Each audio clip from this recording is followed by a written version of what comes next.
Yeah, thank you very much, Al. And yeah, so let's kick off. Hello, and welcome to this very special live episode of Cooking with Grief. We're raising money today for comic relief with the rest of SuperPod 3.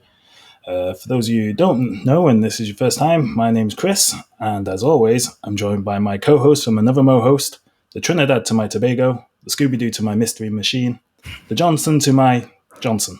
It's Chris. Good afternoon, Chris. Good afternoon, fellow Super Podcats. Yes, how are you on this fine day? I'm well. It is slightly strange to be doing this live, whereas normally would have the luxury of editing the dead ends. the conversational cul-de-sacs that that never happen because we're very good at this. Yeah. Come on, Chris, sell it to me. That's unnecessarily aggressive, wasn't it? Yeah, we're not very good at small talk. We've said this several times before. The pandemic, death is small. There's no point me asking you what you've been up to. There's no point you asking me. We've both sat in rooms, different rooms. Yep. Yeah, it's absolutely killed off any hint of, have you been anywhere? No one has. No, not at all. Life is a carousel that we did not sign up for. Indeed. And now everybody's thoroughly depressed. Welcome to our unnecessarily show. Bleak. Yes. As is our custom, I have a old-timey beverage today. I've got a cream soda. Yeah, that's just the only joy we have left. I mean, yeah, that's the level of small talk we've got to, where we'll ask each other, what antiquated beverage we'll enjoy. Whereas I've not even done that today. I've just got water. You're not even brought out the dandelion and burdock. No, I had a ginger beer, but oh, that would have been good. It would have been, and yet. Well, I think that's a small talk out the way. Yeah, nailed it. Yeah. How does the podcast work, by the way? Oh, that was a nice segue. So for any new listeners, just here's how it works. So just as a quick heads up, we are normally not exactly family friendly, but for this episode, we're going to keep it clean. But just in case we slip up and let any naughty words out, here's an apology in advance. So, the way the podcast works is each episode of Cooking with Grief, myself and Chris, we each bring two interesting and obscure facts that the other and hopefully the listeners have heard for the very first time. So these type of facts could be about anything from art, history, science, anything in between. So just some previous examples.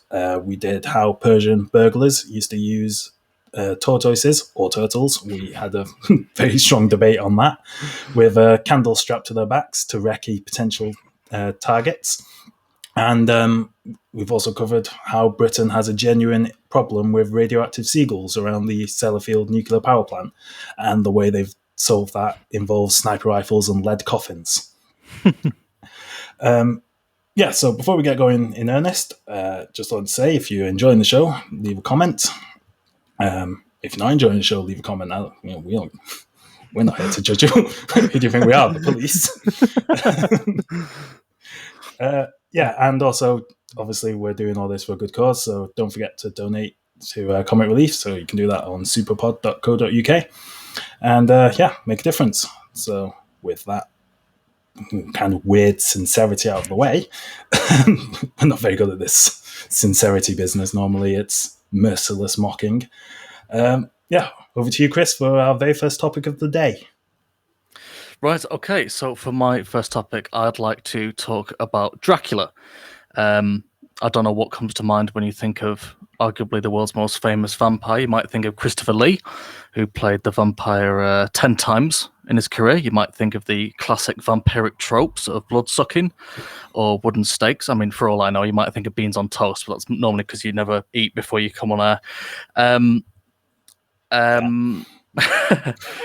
But probably what you don't think of is an Irish chieftain. It's not often that you think of vampires and lilting Irish accents. Or maybe you do. I'm not the police. I'm not here to judge. So the most famous account of a vampire is probably Bram Stoker's 1897 Gothic horror classic, the story of Count Dracula, in which he moves from Transylvania to England. Think A Place in the Sun, but with no rain and more undead, unless you're in Milton Keynes. It's widely speculated that Dracula is based on Vlad the Impaler, the 15th century Prince of Wallachia, who was a bigger fan of pikes than even the keenest angler.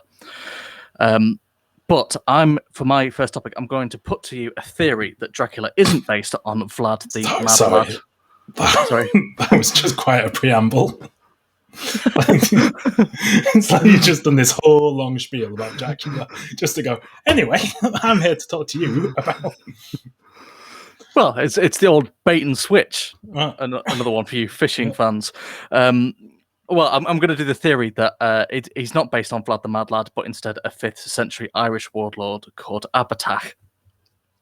So here's the sort of theory behind this. Here's the explanation behind this theory. Here's the theory behind the theory. It's got layers. It's an onion of a theory. Okay. So Bram Stoker had worked as a civil servant in Dublin, and side fact, the first novel he ever wrote was called The Duties of Clerks in Petty Sessions in Ireland, a satirical account of the boring bureaucratic lifestyle he was trying to escape. So for anyone who's listening, who's maybe bored at work daydreaming about vampires, it's not all a complete waste of time. Even the best do that. And Stoker never actually travelled any further east than Vienna and never even visited Romania. According to Professor Elizabeth Miller, an expert on Stoker at the Memorial University of Newfoundland, there's absolutely no mention of Vlad the Stab Happy in his research notes. So just to pick you up, jump in. Mistake then was. You mentioned Newfoundland. Well, you accidentally said Foundland. Is there an old Foundland? Or was that just land? I think that's just land. Isn't by definition all Foundland? Well, it's just like new at the time of founding, and then later just. All explorers have to go from somewhere, so that's the found land, and you try to find find land. Yeah, all land could be determined at one point to have been Newfoundland. Yeah, that is now that I think about it, it's never occurred to me that is the laziest naming of a place. It's like you can mock New South Wales for arriving on this Australian shore and it reminding you of Cardiff, but Newfoundland is just the laziest. It's not even naming it after your monarch. It's just hit some land. What's this? Should we call it rocks? No, that's a tad simplistic. This is Newfoundland. So it's contended that Stoker wasn't inspired by Vlad the Not-So-Tame Impaler, but instead Irish folklore, presumably from the time he was doodling shirtless, sparkly vampires in the margins of boring court documents. The folk story in question goes like this. Abatach was a brutal 5th century warlord who ruled over a small kingdom in what is modern-day Gavach. Apologies to any Irish listeners if I've butchered any of these Irish pronunciations. In County Londonderry in Northern Ireland, which when I googled it, I learned that the average price of a three-star hotel there is £83 a night, which seems pretty reasonable, but not particularly relevant. Okay. Be more amazed by that. Yeah. But anyway, so Abatach was known for being particularly violent, was believed to use dark magic, and here comes the vampire link, apparently drank blood. In the story, blood or just blood? Because could just be like not waiting for his black pudding to finish. Yeah, how do you like your black pudding? Very runny. Very raw, yeah. Let's, for the purposes of the narrative, let's go with human blood. Not a sentence I thought I'd say. The villagers under his rule rose up against him and asked another chieftain called Cathane to help. And they managed to kill him, burying him standing up as befitted a Celtic chieftain. But the story goes that Abatach rose from the grave and demanded a bowl of blood from the wrists of his subjects to sustain him. And at this point, Cathane sought the advice of a Christian saint who sort of conveniently had very specific, but like the right answers. So, this dude goes, kill him with a wooden stake made of yew wood, bury the body upside down, and whack a decent sized boulder on the body to prevent him from rising again. Which is a pretty good answer to pull out your ass if someone says, I think there's a dude that keeps coming back from the dead. Giant rock. Always a winner. Yeah, I mean, there are very few. Well, I was going to say there are very few problems that can't be solved with a giant rock. But that's definitely not true. How do you solve the climate crisis? Giant rock. Giant rock from space. Well, yeah, I mean, or cause one. It would give us a new climate crisis either way.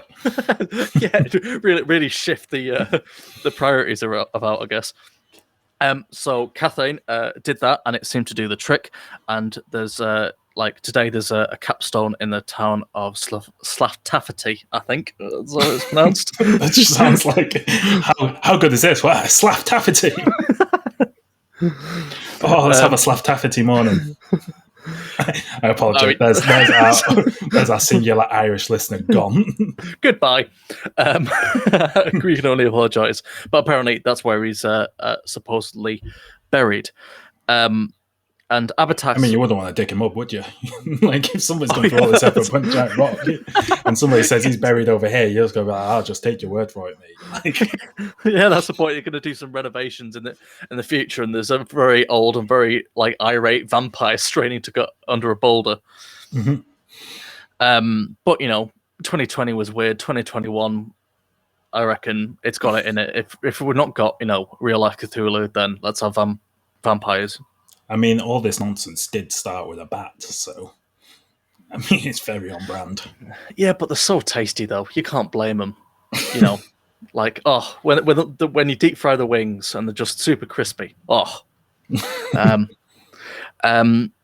the folktale about this supposed vampire was retold centuries later in Patrick Weston Joyce's The Origin and History of Irish Names and Places. An absolute banger. Published 12 years before Stoker wrote Dracula.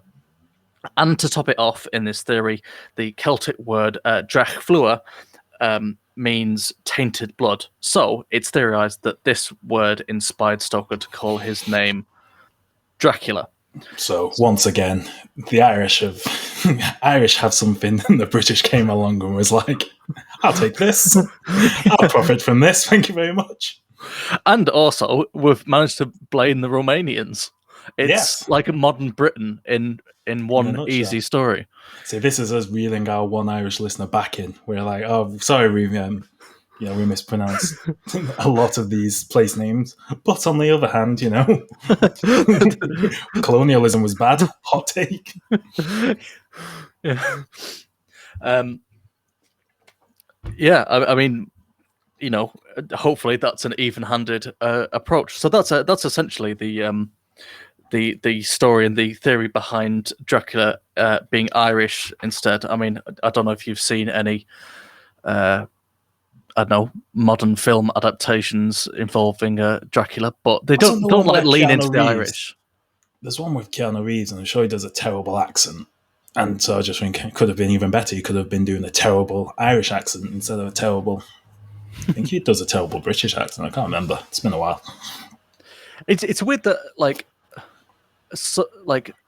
bad British accents seem to be so much worse than bad American accents. Like Brits go over there and they do a sort of generic sort of Doctor House style grumbly American accent.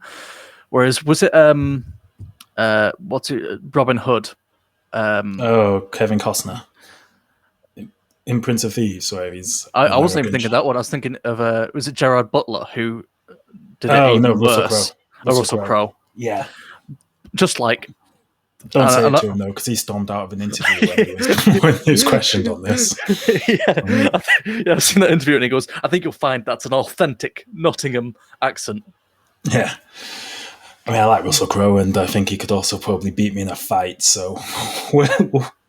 you do you, Russell. Oh yeah. Neither of us are trained actors, and as I see it in the live chat, Courtney Round says, "I've heard the two of you do an American accent," which is absolutely true. And yes, and terrible. Yeah, the only No one we matter where. It's Foghorn Leghorn. yeah, it's essentially a sort of a frazzled mining prospector from the old timey West / Foghorn Leghorn. So I've got / Colonel Sanders. It's like, well, yeah, just a even if generic we're a even if we're southern trying to gentleman do in a white coat. even if we're trying to do a New York accent, it somehow ends up being Foghorn Leghorn. Well, I say I'm walking here.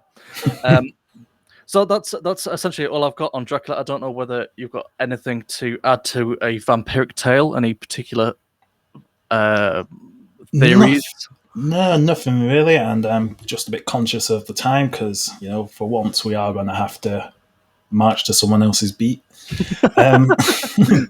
Normally we can just freewheel and fill the time and then chop it down. So No, in that was there case, anything should we else? move on to? No, I think it's a good point to move on to your first topic. Okay, cool. Thank you very much. So for my first topic, well, I'm going to ask you a question, actually, which actually, strangely, you didn't do. That's normally your shtick. So I'm going to ask you questions. What a legacy! But it's a unique selling point. That Chris, so we'll always remember him for his interrogative pronouns. So, have you ever felt massively out of your depth, or had imposter syndrome where you're in a situation which you are trained for, but you just feel like you're not? You just have that feeling inside you don't belong here. I mean, what are we doing right now? That's very fair. Yeah, okay. You got us there. Yep. Well, I'm going to tell you about somebody who then should be our hero. Somebody who did the exact opposite of that. A man who was in no way qualified for what he did, and yet, with all the confidence that we can only dream of, stormed in and did it anyway, and made a hash of it. But we'll get there. And the best part about this story is we don't actually know who he is. We only know him as L.W. Wright. And we know that's not his real name. And apart from that, we don't know anything else about him. So for this story, we're going to go back. Well, having talked about how we do a stellar Foghorn Leghorn accent, we're going to go to Talladega in 1982. To the Talladega Winston 500 NASCAR race. That's cars, right? Yes. So these are American Deep South. I think. I don't know where Talladega is, but I think it's somewhere I feel like it might be in Carolinas or Georgia or somewhere like that. But yeah. I thought Florida, based on absolutely. Could be Florida. Yeah, it could be. Somewhere around there anyway. Probably warm. So NASCAR 500, it's where they drive around in a circle for a whole day at 200 miles an hour. And it's a big deal. This race had a 100,000 person attendance, and it was nationally televised. So like I say, it's it's a big deal. It's it's not quite as big as Formula One, but it's definitely up there, as one of the biggest, motorsport things in the world. But the rules at the time in the 1980s meant that as long as you could pay the $100 registration fee and you had, a legal car, you could race. That was the only rule. And, the thing is, those cars are quite expensive. So, that sort of, the registration was $100, but the car costs, considerably more. And so, most people, that led to it only really being professional racers. But a few weeks before this race, somebody contacted a newspaper and said that a person called L.W. Wright was declaring his intention to race. And they claim to have raced in over 40 Bush League, which is sort of go back to the Formula One analogy. As I understand it, I think that's their Formula 3 equivalent. So it's sort of, the lesser league. So 50cc in a Mario Kart. Yeah, basically. Yeah. And he claimed to have over 40 races in that. So, that was his, he's like, oh, I'm a proper racer, however. But people were suspicious because he was declaring to race a week before, but then the guy was like, I don't actually have a car. But for some reason, they were weirdly trusting about all this. So he claimed he had sponsorship. He gave names and he started writing and and he named these companies that were sponsoring him, and then he wrote the checks to buy a car. So he did pay half of the car in cash, but he wrote the rest, deposit or whatever, and then wrote the rest in checks. And he used checks again to pay for tires, crew jackets, licenses for his mechanics, all those things. And again, people weirdly trusting that this guy was like, yeah, my mechanics don't have licenses, but just bear with me here. So whatever. But then they contacted his sponsors to see, like to ask them some questions about this LW Wright that they were sponsoring his car for. And the sponsors, well, that was the first they'd ever heard of him. And yet, still weirdly trusting, they still let him race, even though at this point he'd paid for a load of stuff with checks, basically said he had sponsorship. That was proven as a lie. But so it's like going for a job interview and they say, okay, well, we'll just check with your references, and that your references say, I have never heard of this person ever. Yeah, and they go, and then I'm still going, well, yeah, you know what? Rules are rules. He's paid the registration fee. Why not? So somehow they still let him race. And like I say, this, whilst we do take the mick out of NASCAR because they do drive in a circle, like how hard can it be? Like you just turn left all day, but it is at 200 miles an hour. Like if you crash, you die. Like it's very. He crashed during qualifying, and yet it wasn't too bad of a crash. So his car, they could fix it, fix a bumper, whatever. So he had to start at the back, but he was still allowed to race. And then I think he got 26 laps in, I think it was. I should have written this down, but I didn't. But, midway through the race, he was black flagged because he was going too slow and he was forced to retire. Because obviously driving 200 miles an hour is scary. Driving at 100 miles an hour, that's scary. But more dangerous if everyone else is going at 200. 100 miles an hour, exactly, which is why they forced him to retire. Yeah. So then he went, got his participation check, which was for about $1,500, left his car, and just left. Disappeared, took his check, left the car. What a high-risk scam. Yeah, well, this is the thing. Then all the checks, obviously, because at this stage, like, what else were you expecting? Boing. Exactly, they all bounced. That's it. To this day, nobody knows who he was. NASCAR paid for an investigation, never got anywhere. The police were involved. That was it. He just left, and nobody's ever claimed credit for it. Nobody knows. No leads have ever been found. This man just somehow rocked up. It's weird because if it was a scam, I don't think he actually made any money. Because, like I say, from what I've read, he paid the deposit that he paid on the car. So I say these cars are quite expensive because they are 200 mile an hour race cars. The amount he paid in cash, I'm pretty sure, is more, from what I understand, was more than the $1,500 he got as as the participation bonus. So unless he was betting on him winning, which he could have done, with the amount of unearned confidence this man has, maybe he was really betting that he was just going to win the entire race. He just thought he'd have beginner's luck, and he's gutted that he didn't win it immediately. And then he could have paid with his car, but no. So I'm pretty sure he made a loss on this scam. So I think he could well have just been in this and could have died.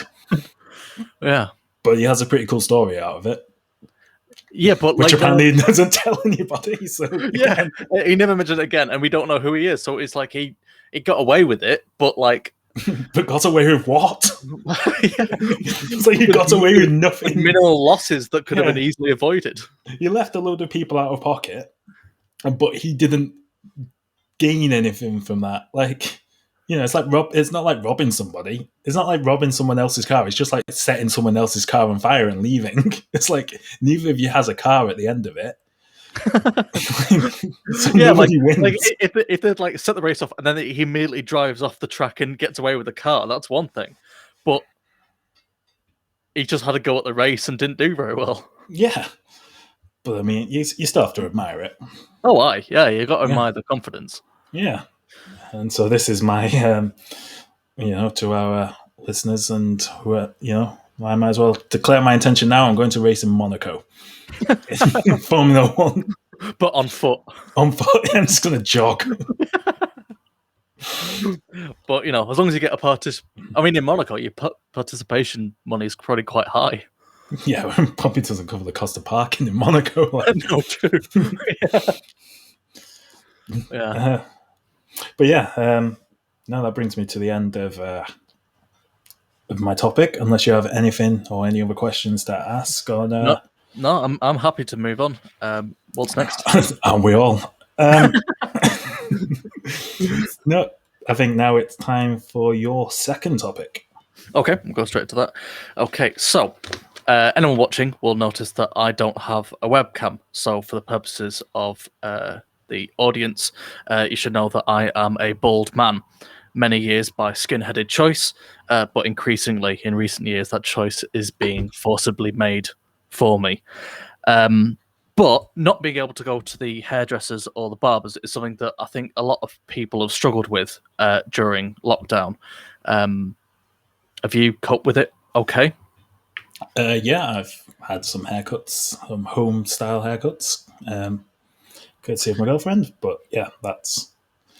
You're not like the protester in America.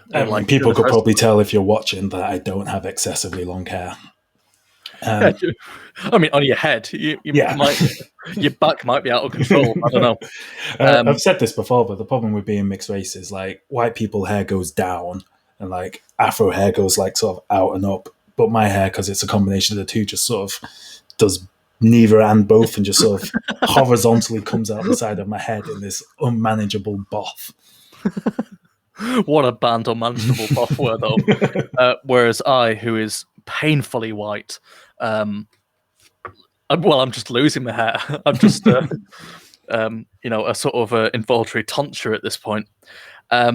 So my second topic is about a time when barbers did more than just cut hair. And when they were called medieval barber surgeons. Were they called medieval barber surgeons at the time? Did they realise? Or was that added later? Yeah, so at the time they were called barber surgeons. Okay. They were just modern barber surgeons, cutting edge barber surgeons. Hey, like it. Hey. They probably could have called the shop the cutting edge rather than retroactive like medieval edge. So in the Middle Ages, barbers didn't just cut hair or trim beards, they were tasked with bloodletting, amputation, applying leeches, and pulling teeth, which is quite a range of skills. A little off the top. How about a little off the shoulder? No, I'm good, thanks, So from early as 1000 AD, surgeons and physicians did entirely different things. So physicians were exclusively in the service of the richest and the nobility, residing in courts and castles, and they were considered to be above the practice of surgery. So they were the thinkers, the diagnosers, they were highly educated, studied in Latin, and were sort of more like medieval sages than what we'd consider as modern day doctors. Surgeons, on the other hand, while skilled, were the ones who did the operation bits. And who looks after the lower classes? The barber surgeons. Essentially, they were apprentices to the surgeons. So physicians were accredited and licensed by universities, having gone through several years of study. But surgeons were a trade guild, like blacksmiths or coopers or farriers. Yeah, thieves guild. But only because everything I know about medieval times I learned from Assassin's Creed. Yeah, I mean, sure, that sort of thing where you start at the bottom and go through the ranks or whatever.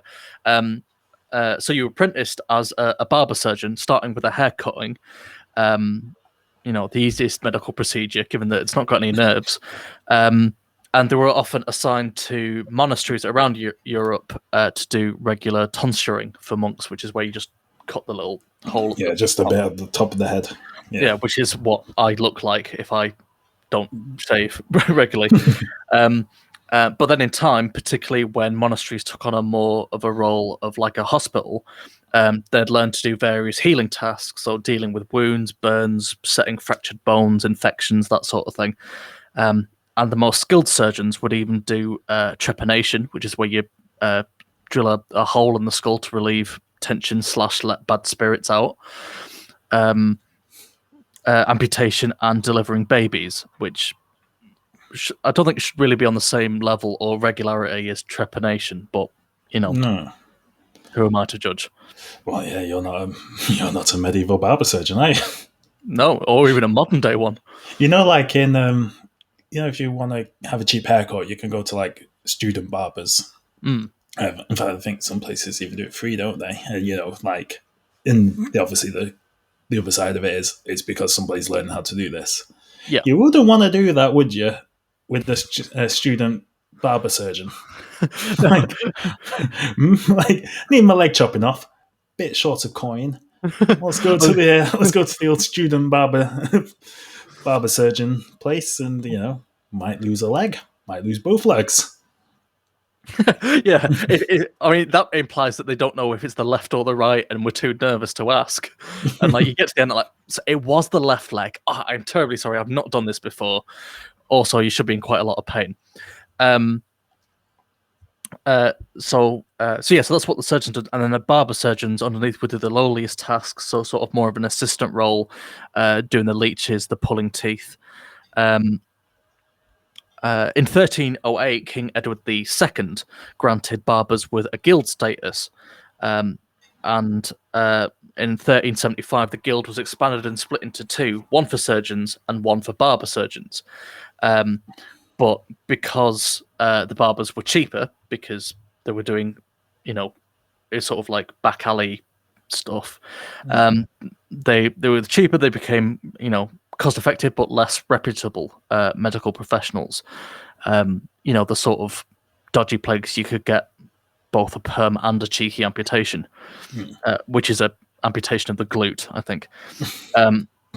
And barbers became increasingly associated with the more gruesome services, particularly of Henry V's 1415 campaign in France, and then later the 30 Years' War from 1618 to 1648. And during which they'd do sort of war-related injuries, sort of field dressing, I think they call it. And then in peacetime, they'd fall back on the haircuts thing. And this system essentially just carried on with the role of barber surgeon declining as surgery became a more refined and professional role that needed, sort of official accreditation, moving from the learn on the job role to something you had to study for. And then in 1743 in France and 1745 in England, respectively, barbers were forbidden to perform surgery, and then they only did hair from then on.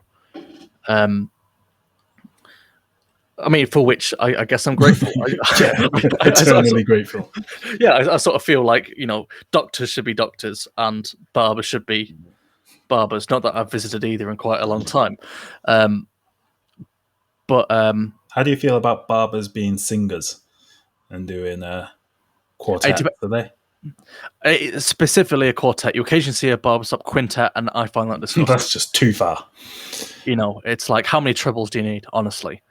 I saw hairdressers in London once called Barber Streisand, which is just the best name for one I've ever seen. Is it so? This is the thing, right? Isn't it weird that only certain professions get away with a pun in the name? Yes, like chip shops, barbers, some restaurants, but not high-end ones. No, only you couldn't go.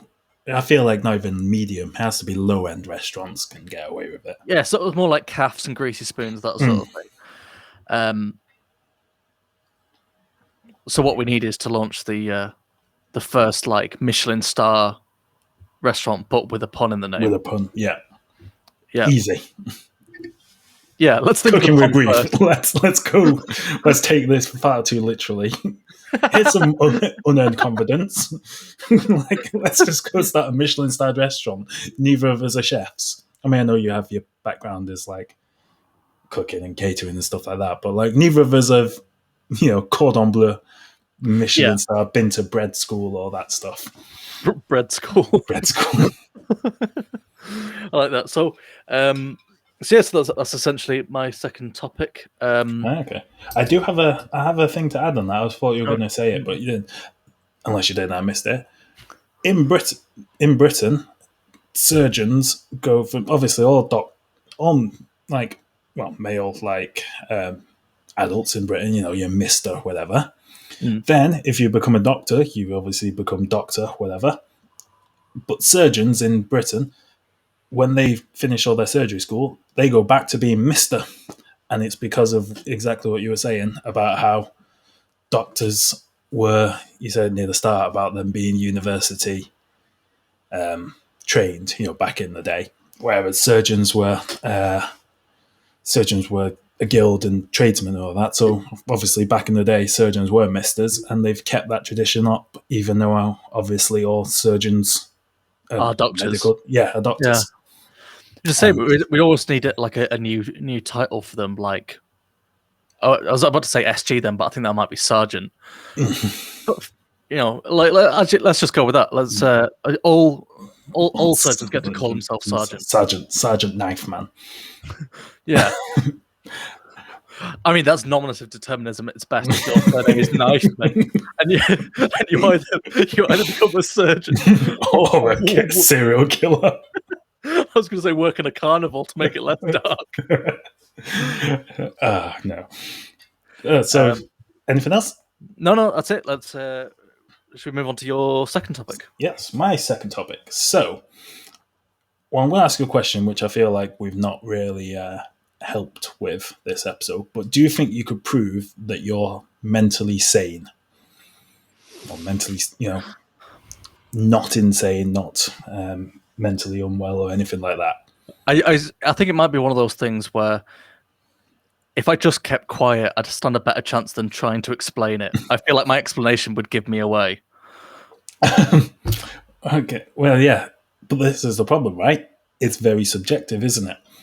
Like, what one person, like mental health is sort of like a spectrum, isn't it? So what one doctor might think is, unfit, another doctor might think that's, it's like what one doctor might diagnose somebody with depression, another doctor might say, "Oh, you're just a bit sad, walk it off, whatever." Yeah, so, I mean that's a bad doctor, but yeah, but being able to prove it. So, this is exactly what Stanford professor in 1973. He's called David Rosenhan, and this was called the Rosenhan experiment for obvious reasons. And he was a professor of psychology at Stanford University, and he wanted to test how good US psychiatric hospitals were at diagnosis. So what he did was he and 7 others who had no history of mental illness or anything like that, they were all, as far as had been proven, all that were mentally sound. They all feigned auditory hallucinations, and then all 8 of them ended up being admitted to different hospitals. And he wanted to try like a spectrum of hospitals. So some of them tried it at sort of high-end private clinics, and some at more state-run, the cheap ones, basically. Yeah. Not if I can just jump in slightly, not to ruin it. Did they have like a get-out clause, or like did it only work if the hospitals didn't know anything about it? Because like you don't want to accidentally be in there forever. Well, so you might need a letter to prove it. Yeah, so you're jumping ahead slightly there, but I'll forgive you. So they had a lawyer on standby for the entire thing to be able to call. None of them were. In the end, none of it was needed. So let me say. So obviously, they feigned auditory hallucinations, got sectioned and admitted into hospital, and then once they were in, they all acted normal. They even took notes on why they were there. They told the doctors, they just acted normally. They stopped. They feigned hallucinations to get in, but after that, they didn't do it anymore. Mm-hmm. And some even took notes on whilst they were there. Yet all 8 of them were still diagnosed with a mental illness. Most of them were diagnosed with schizophrenia. Some were diagnosed with something else, some other conditions, but that was the one that I think 5 out of the 8 or 6 out of the 8 got diagnosed with. But what was interesting as well is other patients clocked on that they were faking or, weren't there. Apparently other patients thought they were, could tell they didn't belong there, but doctors still insisted that they were. And in the end, they were all given antipsychosis medicines, although they flushed them away. They all had to admit that they had mental illness and before they were allowed to be discharged. And so they all had to admit it. And the average length of stay was 19 days. Yikes. So, yeah. So average, and none of them had any actual thing, actual mental illnesses. But then it gets weirder, right? So that was part 1 of his experiment. So he published his findings, and obviously it caused quite a stir amongst like the medical profession. And a hospital that wasn't involved in the original experiment then got in touch with Rosenhan and basically said, we're better than all those other hospitals. Like, you've chosen bad ones deliberately. And they were said, our doctors won't fall for that. We've trained them. We can, we know they won't be able to spot fakers. Mm-hmm. So Rosenhan and this hospital came to, had an agreement, and Rosenhan said over the next 3 months he'd send one or more pseudo patients, again, one or more fakers to this hospital, and it would be up to the hospital to try and spot them. And sort of like a mystery shopper. Yeah, yeah, exactly. That's a great analogy. Yeah, he's going to mystery shop them. Yeah. There were 193 patients admitted over this 3-month time span, and the hospital, at the end of it, the hospital got in touch and said, "We've identified 41 pseudo patients for definite, and we suspect another 42 might be." So almost half the patients. Yeah. Turns out, and here's the kicker, Rosenhan didn't send any. There were 0 mystery shoppers, and yet this hospital, which claimed they could spot fakers, undiagnosed. I don't know what you're going to say. Undiagnosed half of them. Yikes! That's. I mean, if your first topic was about someone with like the confidence but pulled something off, this guy coming in like, we'll find 41 for absolute definite, and then that's, that's awkward. I mean, I don't know what they did with them because that's not covered in what I was reading. But did they turn away 41 patients who needed help? Did they keep 41 patients and been like, all right, we think you're faking, but we're still going to keep you hostage for 3 months? If you go for genuine help and they go, we know what you're up to, it's going to make you feel so paranoid. Is that which wouldn't help? Yeah, well, I guess. Wow. So there's a lesson to you and all our listeners: never get accidentally taken into a psychiatric hospital in 1970s America. I mean, I don't know if there were any major changes. I mean, let's hope so. I hope so, but I'm just glad that you've left all our listeners with a real workable motto to live their life by. Cooking with Grief, we're here to help. Which is probably I was going to say, which is also probably what a very reputable psychiatric hospital would say. Yeah, we're here to help half of you. So that's my second and final topic. I think, given that we've still got some time left, and because we're very professional and we anticipated this, here's a sort of semi-regular feature we do, which is we like to play a game. So yeah, well, I think Chris, it's your game. You invented it. I think over to you to explain it. Yeah, I mean, And if anybody wants to join in the comments, actually, this is one with a potential audience participation. Yeah, definitely. So I'll explain the format because it's so unique that I can definitely claim I invented this. So it's a game we do from time to time on our podcast, Cooking with Grief. It all came about because I visited a Chinese restaurant called the Golden Shower. So it made me look up funny names for restaurants. So we play a game we call Place to Nosh or Not a Place. The way it works is I'll give you the names and a description of 10 different restaurants, some real, some fake, and you have to guess which is which. There are no points. But Chris, you're competing against me. You can help with the chat. The chat can jump in and say if they think it's real or fake themselves. We'll start with number one, the shiny cod piece. Looking to protect yourself, this fish and chip shop is the perfect armor against hunger. Oh, I think that's real. I reckon you'd have that somewhere near a castle or something. Well, I mean, it's weird that like earlier in the episode we talked about that the only places with real like pun names are fish and chip shops and hairdressers. So yes, of course it's real. It's a seafood restaurant in Brisbane. So not near any castles, but still correct. But I mean, close enough. Number two, Belly Busters. Oh, that does sound real. That just sounds real. That doesn't sound rude enough to be funny if it's not. So the description I have for that was want to eat so much you swell up like Violet Beauregard, then come down to Belly Busters.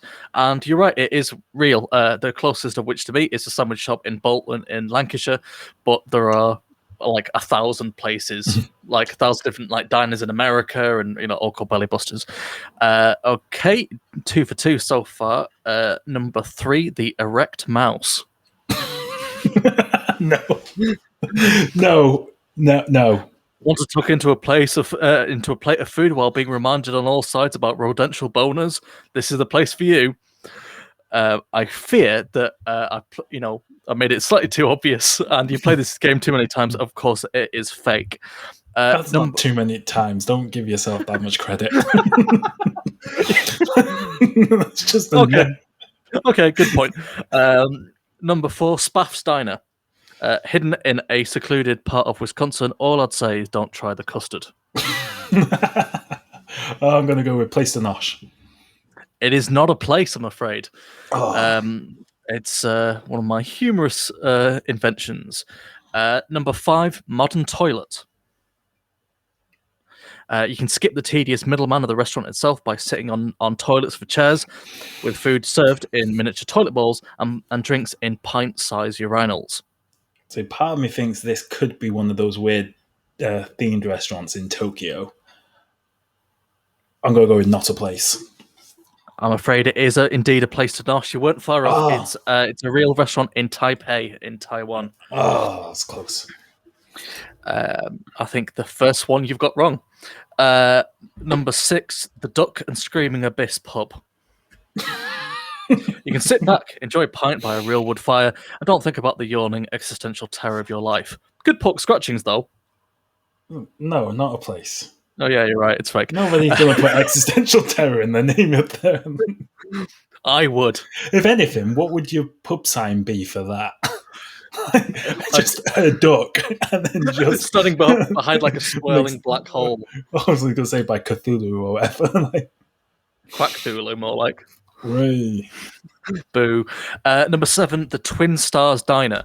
Now, not a funny name, but the description is what sets it apart. So this Russian restaurant, every waiter, bartender, and chef is an identical twin, and they are required to dress identically true. And the idea is you drink so much until you see quadruple. I would have to say that's a place. That's too weird for you to have made up. I take offense to that. But yeah, you're right. It is real. It is a place to nosh. It's in Moscow. Number 8, Alcatraz. The It's restaurant, or you're just in prison? Or we Yeah, talk very about the suddenly. canteen, the canteen at Alcatraz. Yeah, it's a good point. Yeah. No, okay. So this is a real breakout restaurant on the Japanese eatery scene. Experience eating bland food from a tiny cell while being shouted at by intimidating guards. Just don't drop the souffle in the shower. Oh, place to nosh. You You're mentioned right. You Japan. didn't. You're If you right. hadn't It's said Japan, I was going to say no, but then you went there, and I was Yeah, that's it. The weird factor. Yeah, you're right. It is a place to nosh. It's real. Although I would say that no matter where you are, I recommend not dropping a souffle in the shower. Yet another excellent, life advice. rule. Yeah. Number 9, massive nuts. Ever wanted to live out your inner squirrel fantasies and just cram your mouth full? Then massive nuts is perfect for you. Oh, let's go with place to nosh. It's not a place. Oh, it's no place. Oh, you got me. It's fake. I fooled you with my massive nuts. And finally, number 10, the polished knob. Oh, sorry. Just to go back, actually, I was going to say maybe the massive nuts is real, but like every winter it gets buried, and then we forget where it is. It's for part of the year it's semi-subterranean. So number 10 is the polished knob. This is weird. This one is just about normal enough, but I think it could be a pub somewhere. I'm going to say place to nosh. But for the final point in this pointless made-up quiz, you are correct. Shiny, round, and good enough to eat off. This pub does in fact have plates. And yeah, it's real. It's a pub in Tubberton in West Yorkshire. Nice. So thank you very much for playing Place to Nosh or Not a Place. I think that wraps us up. Yeah, it does. So with our time running short and knowledge exhausted, our game's finished, it's time for us to say goodbye. So thank you very much for listening and spending your precious free time with us. And thank you to everyone, mostly Courtney in the chat, for keeping it coming. Hopefully you enjoyed this and this is your first Cooking with Grief experience, then please subscribe. We're on Apple Podcasts, Spotify, Amazon, basically anywhere you find podcasts. We're also on YouTube. We release new episodes every 2 weeks, and they're much in the same vein as today's episode, but pre-recorded because they're a podcast, so podcasts work. And also, if you want to keep up to date and say hello, then please follow us on Twitter at Cooking with Grief. There's no G on cooking because Twitter has a character limit, so it's Cooking with Grief. We probably should have done like CWG pod or something, but we didn't, so we just have to always explain that it's Cooking with Grief with no G on cooking. And also, please keep those donations coming in, and thank you to everyone who's already donated. Yeah, so it's goodbye from me. And it's goodbye from me. Thank you very much for listening, and enjoy the rest of the stream. Yeah, don't know, do we just fill the air until we get bumped? Because we can. We are expert wafflers. Thank you very much, guys, for a great show. And we will be playing one more sketch from the Release the Clowns podcast on this feed, and then this feed ends and a new one begins about 5ish, because obviously we've reached our limit on this stream, so we have to start a new one. So thanks very much, guys. It's been a great show, and go check them out, everyone. Cheers. Thank you very much. Goodbye.